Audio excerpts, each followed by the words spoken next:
ఓం శ్రీ గణేశాయ నమః. ఓం శ్రీ గురుభ్యో నమః. శ్రీమాత్రే నమః. నమస్కారం అండి అందరికీ. Welcome to my YouTube channel Shri Manju spiritual. మనం శ్రీ లలిత సహస్రనామ స్తోత్రనామాలకు ప్రతిపదార్థాలు తెలుసుకుంటున్నాం కదా. శ్రీమాత్రే నమః. కానీ అంతకంటే ముందుగా మీరు గనక మన ఛానల్ని మొదటిసారి చూసి ఉంటే తప్పకుండా ఒక లైక్ ఇవ్వండి. మర్చిపోకండి. నాకు చాలా హెల్ప్ చేసిన వాళ్ళు అవుతారు, సపోర్టింగ్గా ఉన్న వాళ్ళు అవుతారు.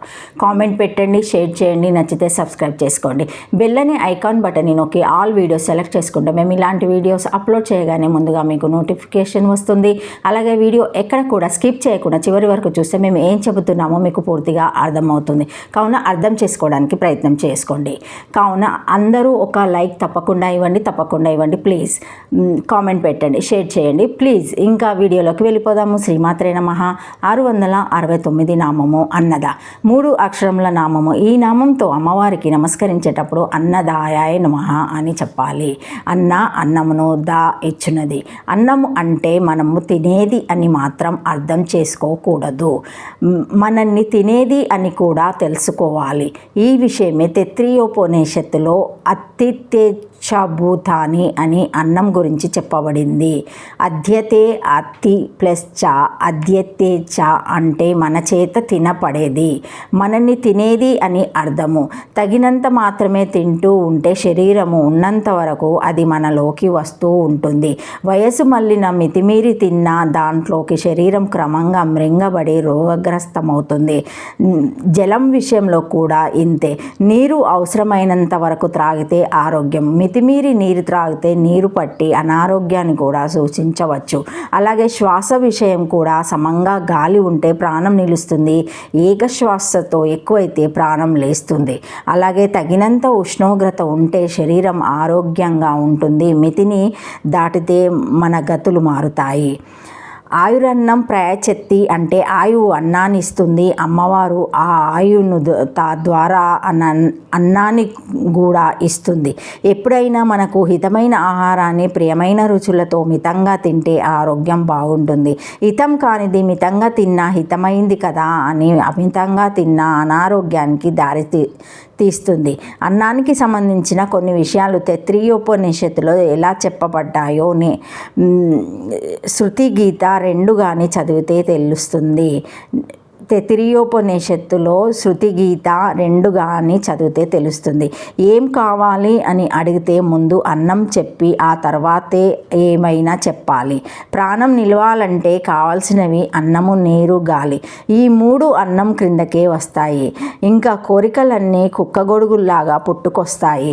కాబట్టి ముందు కావాల్సిందేదో ఇచ్చేది అమ్మవారు. ఎందుకంటే ముందు కాస్త తింటే ఏ పనైనా చేయగలం, ఎవరు చెప్పిందైనా వినగలం, ఎవరు చేసుకున్నా ఆపగలం. తల్లి తన పిల్లలకు కావాల్సినవి ఎన్ని ఉన్నా ముందు ముఖ్యంగా అన్నం సంగతి చూస్తుంది. పోషకురాలుగా అమ్మవారు కూడా తన సృష్టి జీవులకు అన్నం సంగతి ముందు చూస్తుంది. మిగిలినవి ఎంత చెప్పినా సంతృప్తిపరిచి చాలు అనిపించలేము, కానీ అన్నం పెట్టి చాలు అనిపించి సంతృప్తిపరచవచ్చు. అన్నమునిచ్చినది అని ఈ నామానికి అర్థము. శ్రీమాత్రే నమః. 670 నామము వసుధ. వసు సంపదను దా ఇచ్చునది, వసుధ ధనమును ఇచ్చునది. వసు శబ్దమునకు ధనము, రత్నము అను అర్థములు కలవు కనుక వానిని ఇచ్చునది. బృహదారణ్యకోపనిషత్తులో ఆ ఆత్మ అన్నాదుడు వసుదానుడు అని తెలుసుకొనినవాడు వసువును ధనమును పొందుచున్నాడని గలదు. ఈ శృతిలోని అన్నదుడను పదమునకు అన్ని విధములకు అన్నములను తినువాడు అని శంకర భాష్యంలో అర్థమును వ్రాసిరి. కానీ కొందరు సాంప్రదాయవేత్తలు అన్న ప్లస్ ఆ ప్లస్ దా అన్నదా అని చెప్పాను. చేసి అన్నం మనందరికీ అంతటా ఇచ్చివాడు అనియే అర్థమును చెప్పుచున్నారు. 3 అక్షరముల నామంతో ఈ నామంతో అమ్మవారికి నమస్కరించుకునేటప్పుడు వసుధాయ నమః అని చెప్పుకొని నమస్కరించుకోవాలి. ప్రాణము నిలవడానికి కావలసిన అన్నము ముందు ఇచ్చిన తర్వాత ఉండడానికి అవసరమయ్యే అవసరాలను కూడా అమ్మవారిస్తుంది. ఈ అవసరాలు నీడ్స్ అనే అంటే కోరికలు డిజైర్స్ కాదు. అమ్మవారు అవసరాలను తీరుస్తుంది కానీ కోరికలను కాదు. తీరుతున్న కొలది కోరికలు పెరుగుతూ ఉంటాయి. అవసరాలు దేహానికి సంబంధించినవి అయితే కోరికలు మనసుకు సంబంధించినవి. మనం ఇంతకు పూర్వజన్మలో ఏదైనా పుణ్యకార్యాలు చేసి ఆ పుణ్యఫలాన్ని దాచుకొని ఉంటే ఈ జన్మలో ఆ దాచుకున్న దాని నుండి మనకు అవసరమైనవి అమ్మవారు ఇస్తూ ఉంటుంది. దాచుకున్న దాన్ని మించి అడిగితే అమ్మవారు ఇవ్వదు. ఇది సరిగ్గా అర్థం చేసుకోవాలంటే బ్యాంక్ అకౌంట్లో మన పేరు డబ్బు జమ చేసి ఉంచుకుంటే అవసరమై అడిగినప్పుడల్లా బ్యాంకు వారు ఇస్తారు. జమ చేసి ఉంచిన దాన్ని డిపాజిట్ అమౌంట్ మించి అడిగితే ఇవ్వరు కదా. అలాగే అమ్మవారు కూడా మనకు మన పూర్వ పుణ్యఫలాన్ని బట్టి ఈ జన్మలో ఇస్తుంది. అంటే మనము ఎంతకు పెట్టి పుట్టామో అంతే మనకు దక్కుతుందన్నమాట. చేసుకున్న వారికి చేసుకున్నంత మహాదేవ అంటే ఇదే.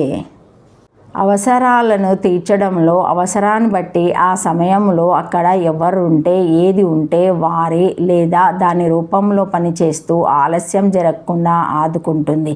ఇంత గొప్ప పొదుపు పద్ధతి ఎక్కడ ఉండదు, ఎవరు ఆచరించలేరు. సంపదనిచ్చున్నది అని ఈ నామానికి అర్థము. శ్రీమాత్రే నమః. శ్రీమాత్రే నమః. Thank you for watching my video. Please like, share, comment, subscribe to my channel. మరిన్ని వీడియోస్తో మళ్ళీ కలుస్తానండి. ఈ వీడియో మొదటిసారి ఎవరైనా చూసి ఉంటే తప్పకుండా ఒక లైక్ ఇవ్వండి, షేర్ చేయండి, సబ్స్క్రైబ్ చేసుకోండి. లైక్ ఇవ్వడం మర్చిపోకండి ప్లీజ్. Thank you. శ్రీమాత్రే నమః. శ్రీమాత్రే నమః.